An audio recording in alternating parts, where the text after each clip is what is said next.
मिथिलांचल का एकमात्र TV channel Mithila much news अब यूट्यूब पर भी। आप यूट्यूब पर मिथिला मच न्यूज सब्सक्राइब कर न्यूज के लिए रहे अपडेट। इसके अलावा पोर्टल पर www.mithilamachnews.com पर दिन भर की खबरें ब्रेकिंग के साथ। पर्व समारोह के मंच पर भाषण देना भी एक काफी सुशोभित एवं गर्व का विषय माना जाता है। विद्यापति पर्व समारोह का यह मंच राजनीति का भी कभी कभी अखाड़ा बन जाता है। मधेपुरा से सांसद पप्पू यादव को जब मंच पर बुलाया गया तो काफी उत्साह नजर आया। हालांकि उस समय का जो समय होता है वो लोग गीत सुनना पसंद करते हैं, भाषण नहीं। लेकिन पप्पू यादव ने जब माइक उठाया और जनता को संबोधित किया तो लोगों को थोड़ा सा अटपटा अवश्य लगा कि ये गीत का समय है, संगीत का समय है, न कि भाषण का, क्योंकि इससे पहले कई वक्ता भाषण दे चुके थे।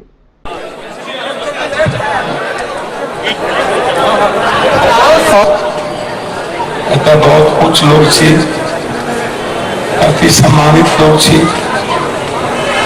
देवतुल्य छिए, पूज्य तुल्य छिए।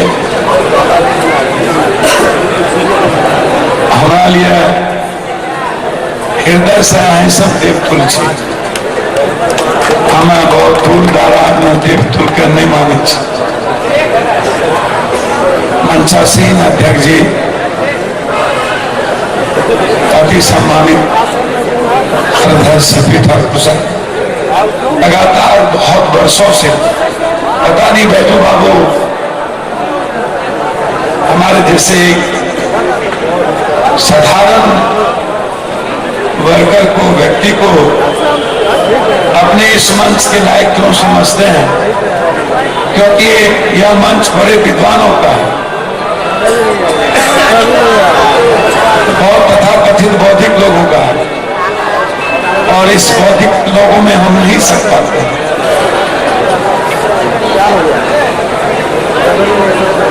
अलग रास्ता, अलग राह, अलग पथ, अलग पंथ,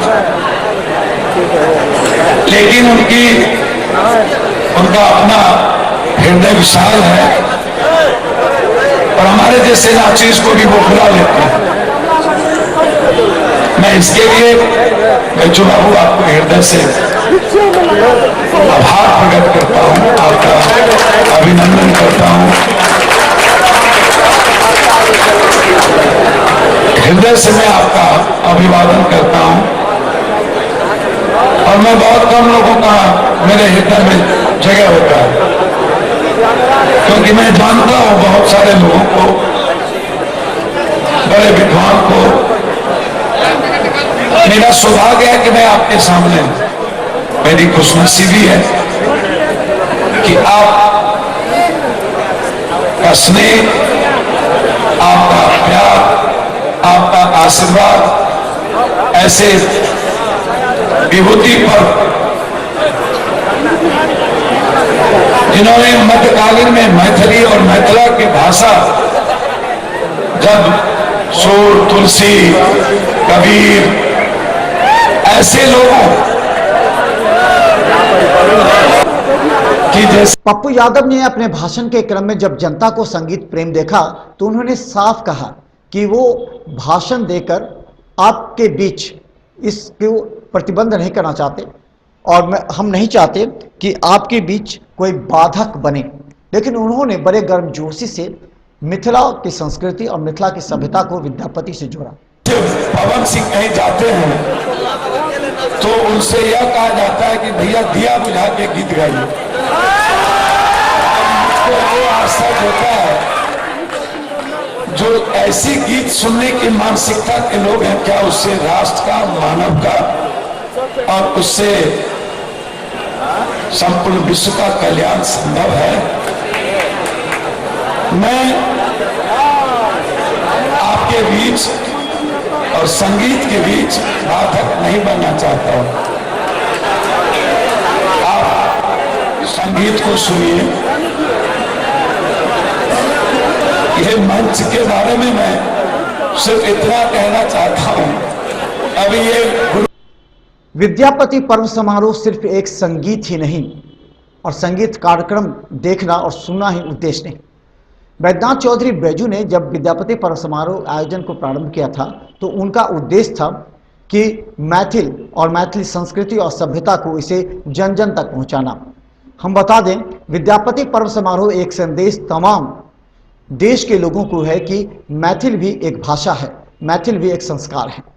विद्यापति पर्व समारोह में बैद्यनाथ चौधरी बैजू ने विद्यापति सेवा संस्थान के द्वारा किए गए कार्यों को वहां उल्लेखित किया मंच पर। हम बता दें, बैद्यनाथ चौधरी बैजू की ही लड़ाई का नतीजा है कि बड़ी रेल लाइन और मैथिली भाषा को अष्टम सूची में दर्ज कराया गया। लगातार दिल्ली के जंतर मंतर से लेकर के दरभंगा एवं अन्य जगहों पर धरना प्रदर्शन करते हुए मैथिली भाषा और बड़ी रेल के साथ मिथिला के विकास की बातें की। विद्यापति पर्व समारोह तो एक बहाना है, लेकिन मिथिला राज्य की स्थापना और मिथिला राज्य को लेकर के वो एक नए संदेश जन जन तक पहुंचाना चाहते हैं। इस मौके पर बैद्यनाथ चौधरी ने भी अपने बयान दिए। मिथिला विभूति पर्व छे और चीनी सांस्कृतिक आंदोलन, रूसी सांस्कृतिक आंदोलन, जर्मनी सांस्कृतिक आंदोलन, वो सांस्कृतिक क्रांति से जरूर भेल छे, लेकिन हमरा लोकनि जे पाकल आम खुआबे से न होराई सर नहीं तो ढोराई जे आदमी जे अटल के पानी पर मिथिला में हमरा नहीं भेटल मेंबर ऑफ पार्लियामेंट और वही में इज्जत है गोविंद राखू शरण अब तो जीवन हार तो एकमात्र जहिया हम स्टूडेंट्स यूनियन में गलौ तहिया जनरल सेक्रेटरी बनौ पप्पू यादव हमरा संग छल और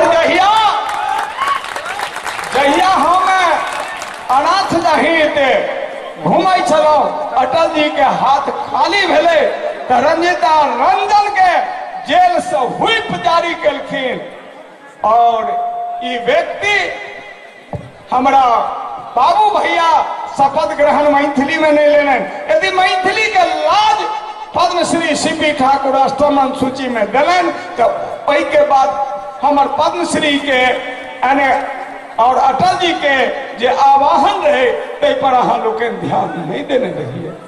आई जे मैथिली के मिथिला के गौरव इस समय में 2004-5 के याद करियो तो यह व्यक्ति गौरव बचेलन और बैद्यनाथ चौधरी जहां ने अकारण 2014 में जेल में गेला तो संपूर्ण बिहार देश में ही कहलखिन जे एहि बात के लिए हम आंदोलन करब और बैद्यनाथ चौधरी के जेल से बाहर करब। वह पप्पू के हम ठार के लिए अहाँ सब 10 मिनट के बाद सांस्कृतिक कार्यक्रम के बाद में।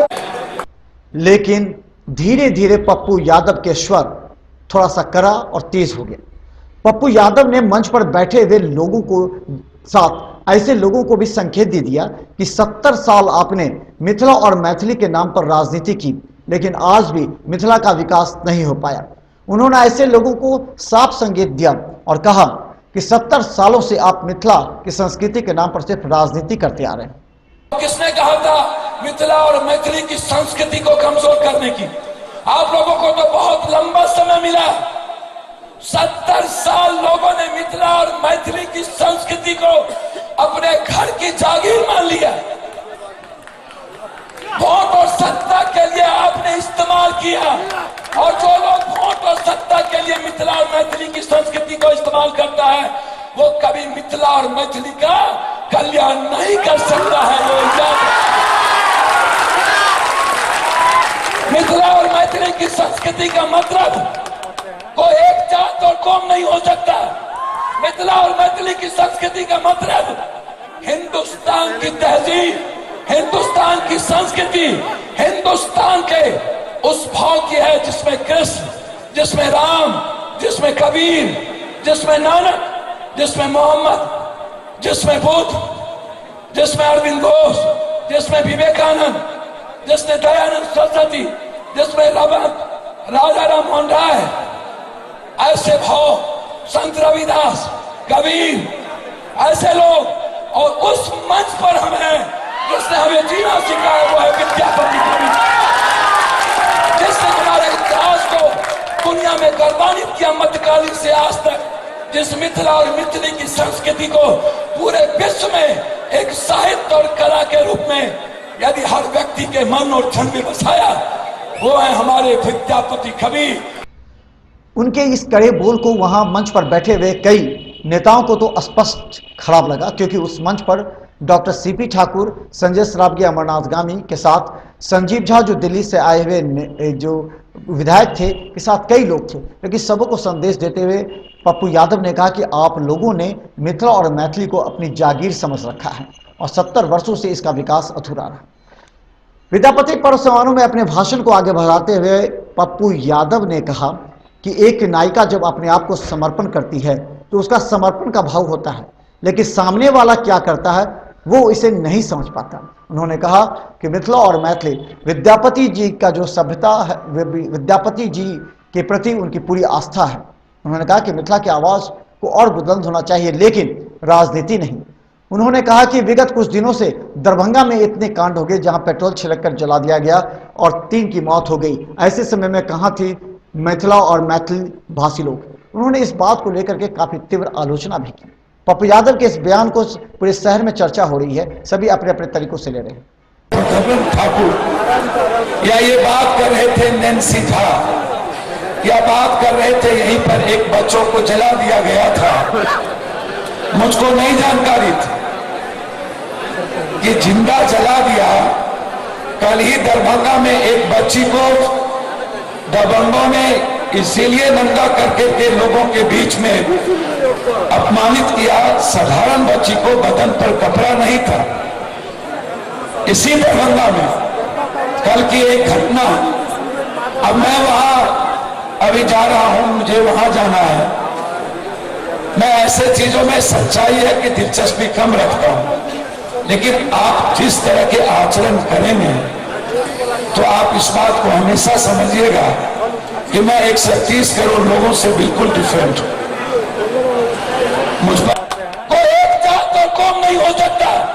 मिथिला और मैथिली की संस्कृति का मतलब हिंदुस्तान की तहजीब, हिंदुस्तान की संस्कृति, हिंदुस्तान के उस भाव की है जिसमें कृष्ण, जिसमें राम, जिसमें कबीर, जिसमें नानक, जिसमें मोहम्मद, जिसमें बुद्ध, जिसमें अरविंद घोष, जिसमें विवेकानंद, जिसमें दयानंद सरस्वती, जिसमें राजा राम मोहन राय, ऐसे भाव, संत रविदास, कबीर, ऐसे लोग, और उस मंच पर हमें